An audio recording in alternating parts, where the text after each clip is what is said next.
রাজ্যের স্বাস্থ্য ব্যবস্থার উন্নতিতে মুখ্যমন্ত্রীকে কিছু পরামর্শ রাখলেন কংগ্রেস বিধায়ক সুদীপ রায় বর্মন।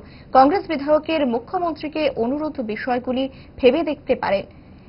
কি ছিল কংগ্রেস বিধায়ক সুদীপ রায় বর্মনের পরামর্শের তালিকায় দেখুন। So do you think they will hang on over here? So Swabhavik, they will try to quit within a short span of time. এটা চলে যাবে এবং পড়াশোনা এবং চিকিৎসা ব্যবস্থা দারুণভাবে হ্যাম্পার হবে।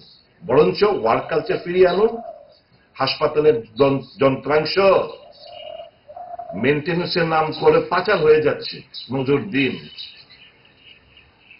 এই জিবি হাসপাতাল থেকে বিভিন্ন প্রাইভেট হাসপাতালগুলোতে পাচার হয়ে যাচ্ছে, এগুলোর ব্যাপারে নজর দিন। খারাপ হয়েছে এগুলো নজর দিন। মনিটরগুলো ভুল রিডিং দিচ্ছে, নজর দিন। ক্যান্সার হাসপাতাল আমি 3টে মিশনের কথা বললাম, নজর দিন। এটা না করে পাবলিকের কনভিনিয়েন্স কিভাবে হয়, যে জায়গাগুলো সুবিধা সেইগুলো কিভাবে আপনি মোকাবেলা করবেন তার দিকে নজর দিলে আমার মনে হয় better. This is completely an eyewash যে আমরা ডাক্তারের প্র্যাকটিস বন্ধ করে দিই, এখন পরিষেবা ভালো হবে। 8 ঘন্টার বেশি কেউ করবে? 8 ঘন্টার বেশি, 8 ঘন্টার বাদে সে কি করবে? ডাক্তারবাবু যাদের প্র্যাকটিস বন্ধ করেছেন কোথায় যাবে সে? আইডল। রাদার ও চর্চার মধ্যে থাকবে।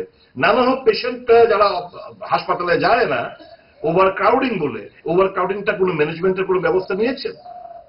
হাসপাতালে রোগীরা মুড়িমর্কের মতো মানে বিছানা পায় না, ফ্লোরের সিঁড়ি করিডোরে এই সমস্তর মধ্যে ওরা থাকে, চিকিৎসা করায়। তো অনেক লোক তো এখানে যাবে না ভয়ে। তো স্বাভাবিক তার অপশন আছে তাদের কাছে। Why you are banning?